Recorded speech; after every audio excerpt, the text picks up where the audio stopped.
Hi, my name is Bill Burns. I'm one of the FSRs providing HVAC technical support here at Wolff Brothers Supply. These short video tech tips are based on questions from you, the technicians in the field. Be sure to subscribe to the channel so you don't miss out on future updates and tips. In today's video, I am going to go over the manual head addressing procedures for the LG R32 Multi-F and Multi-F Max systems. There is an auto pipe detection process that I will cover in another video. This auto pipe detection is a little bit less hands-on, um, but it's going to take much longer. And I would really like to stress three key points. The first of which is the quality of your wiring. Really take your time, especially on the communications wiring when you're doing this. It's very important that the communication wiring be just absolutely flawless, or you're going to have problems. The next, we're going to cover the step-by-step procedures and the timings as to how to get this process rolling. And finally is patience. If you try to rush this or cut corners, I promise you're going to have a very long and very bad day. So the wiring on these new systems may be a little bit different from what you're used to. The older systems had an L1 and L2, a comms wire, and a ground. On these new systems, we have our L1, L2, and a ground, but we've also added a 2-wire communication bus. It is highly recommended that you run the communication wire an 18 gauge stranded shielded wire. The other main point to this is that the AB connections, which are your connections for your communications, the polarity must be maintained from the outdoor unit all the way to the indoor head.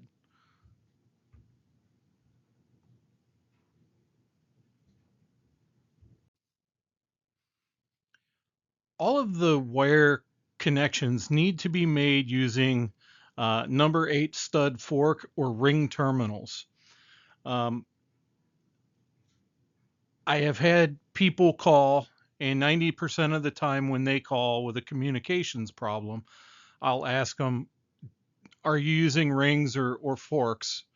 And the answer is no. As soon as they put those on and tighten up their connections, all the communication problems go away. So I would stock up on these items. The other very important part of this is to, take extra care and attention to how you're making these connections. The way you're stripping it. If you're stripping too deep, you're losing strands. If your crimps aren't good enough, you still have a loose connection. If your wires are stripped too long or too short. Really take notice of those things and try to make these connections as perfect as possible. Now, here's an important tip that we've been dealing with in the field. The branch box, factory mistake, I guess we could call it. If you look at this yellow connector, now this is the connector inside the branch box that leads from the branch box to the outdoor unit. Now this sticker where the red arrow is has been installed from the factory upside down. This would put your B terminal on the left-hand side and your A terminal on the right-hand side. The problem with that is that it instantly reverses the polarity of your wiring. So if you look at the connections above, all the A terminals, that black terminal block is where your indoor heads wire to your branch box. And if you look at the factory wiring there, you have white wires all connected to the B terminals. They're all daisy chained through the Bs. And the black wires are all daisy chained through the A terminals. So regardless of how that sticker is installed, and on this particular one, it is correct, but it's a good habit to always look at that factory wiring and see where it lands on that yellow terminal block so that you know that you're landing your A wire to the outdoor unit with the rest of the A wiring, or your B wires to your B wires, just to maintain that polarity all the way through the system. Now, LG is aware of this and they've been taking steps to correct this problem, but we still do see this issue popping up. So, again, I would double check from the terminal block above to see how their factory wiring is and where it lands, and then basically just go off of that. Now we're going to go over the address assignments for the indoor heads for your different types of systems.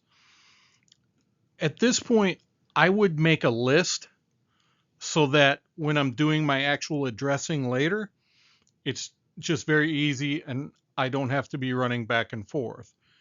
So if you're using an outdoor unit that is a multi-port outdoor unit, you can see that your line set ports are labeled ABC.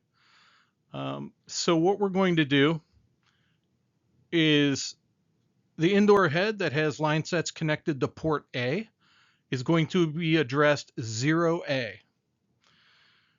When the line sets go to port B, it's going to be addressed as 0B. And for port C, we're going to use 0C.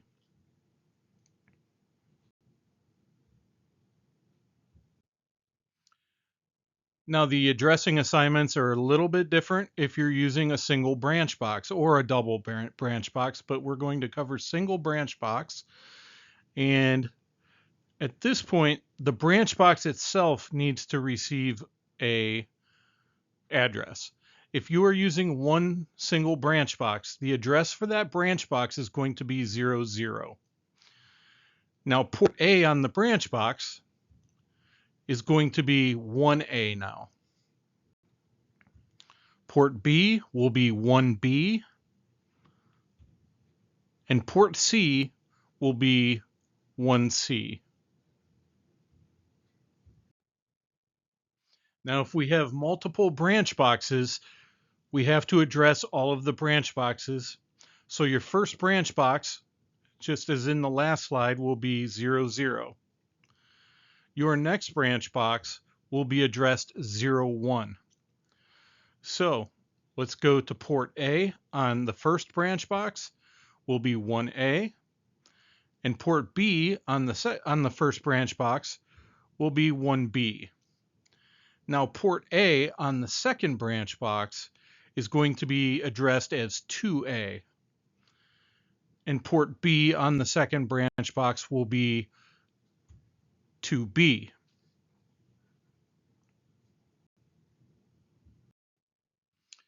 I'm sure the next question is, well, how do I address a branch box?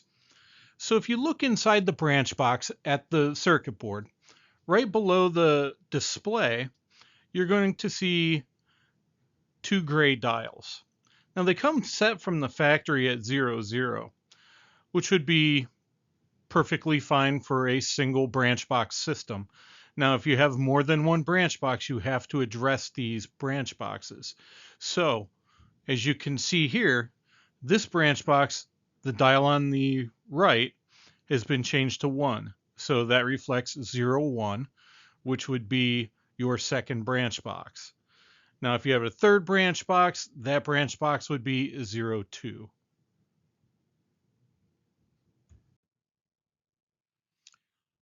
Are we ready to address these indoor heads yet? Well, our piping is completed.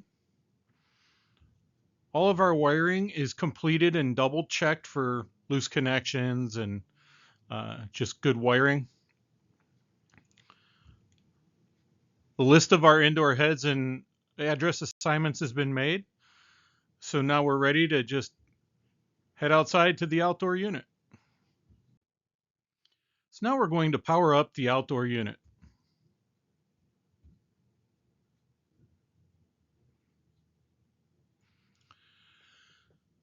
We're going to wait for this display to stop swirling. After that display stops swirling, we're going to wait for a minimum of 3 minutes until we do anything. If you touch any buttons or make any changes within that 3-minute period of time, the system will fail. So this is back to our patience part. We're going to set a timer and wait for a minimum of 3 minutes once this stops swirling.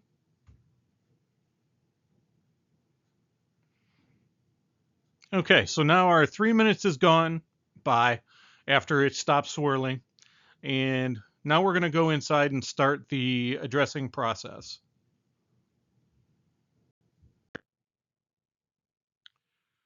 So most of the addressing is going to be done through the included wall-mounted remote that comes with your indoor head. Now, if your indoor unit requires a wired thermostat, at this time there are only 3 compatible thermostats that are available to do indoor addressing. The first being the Prem TB 101 and then the Prem TB B11. Now the only difference between these 2 thermostats is the color. The 101 is white and the B11 is black. That's it. The third thermostat that is compatible would be the CRC2. This thermostat for most residential uses or applications is incredibly overkill. But the addressing process for these thermostats can be found in the manual that comes with the thermostat itself. Here we have our indoor wall-mounted remote that comes with the indoor head. We're going to look for the jet button on the front, and we're going to take this battery cover off because we need to get to the reset. Now the factory reset button is up here. I prefer to pull the battery. I get my nail in here and just pull down to disconnect on this battery. That seems to be way easier than hitting the reset. So I'm going to press the jet button and I'm going to disconnect the battery. You can see the display just went blank. Now as I release the battery, still holding the jet button, OA is displayed. I'm going to change my first digit using my temp up and down button and my second digit using my fan speed button. Then I'm going to take my power button. I'm going to point it at the indoor head, push in the power button until I hear the chime from the indoor head, and then that's it. I'm going to put the battery cover back on this and set this down and move on to my next.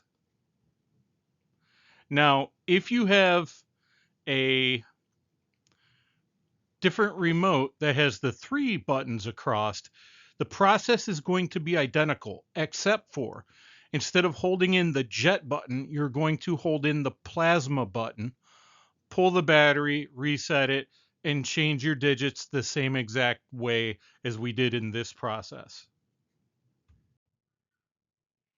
Now, here's another important tip that we've learned from the field. If you have indoor heads that are close together or in line of sight of each other, it is possible to address 2 units exactly the same. And the solution is really easy.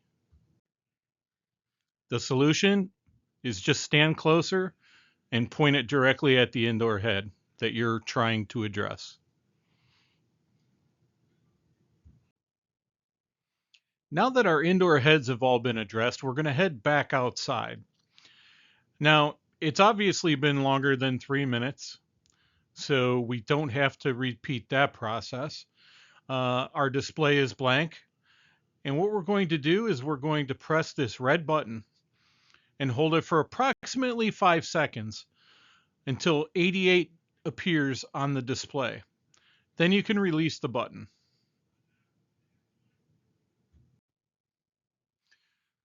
So what I'm going to show this time is what you actually don't want to see.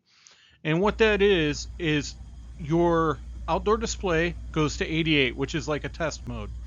After a few minutes, it's going to report the amount of indoor heads that you have installed on the system. Now we have 3 heads installed. Do you see the problem? We only have 2 heads reporting. So at this point, you need to shut the unit down and investigate your communications wiring. Go back through all your connections, make sure everything's tight, and the polarity is correct.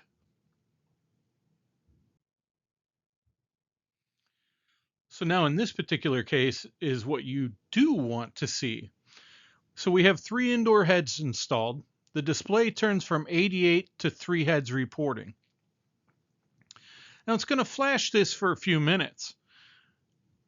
After it's done flashing 3, it will go back to 88. At this point, just allow it to do its thing. It'll probably take 10 to 15 minutes in this mode. So after that time period, what you're going to see is it will revert back to flashing 3 for the second time. If you see the number, the number of indoor heads flash again, you're in great shape. You don't want to touch anything until that display goes blank. Don't touch a button. Don't change a power set. Don't turn power on or off. Do nothing until that display goes blank. Once that display goes blank, you're done. You can go in, turn your system on. You're ready to roll. Everything's been addressed and everything's good. Now, if instead of seeing that flashing of the number of indoor heads for the second time, you'll see probably a 951, which a 951 is a communication fault. So at that point, shut the whole thing down and investigate all your wiring. Go through it all again. Once you've made your I guess repairs to the wiring, then you have to start the entire process all over again. This is why we do stress, do your wiring properly. Don't cut corners on it. Because if you have to keep going back, shutting it down, and restarting the entire process, it can get pretty time consuming. But other than that, we had the number 3 flash again. The display went blank. You're good to go. That's going to conclude today's video. On behalf of Wolff Brothers Supply, I'd like to thank you for watching today. And if you have any further questions, you can contact Ed Rundle in Medina, Tim Lane in Columbus, Ben Dyke in Medina, or myself, Bill Burns, in Sandusky. Thank you.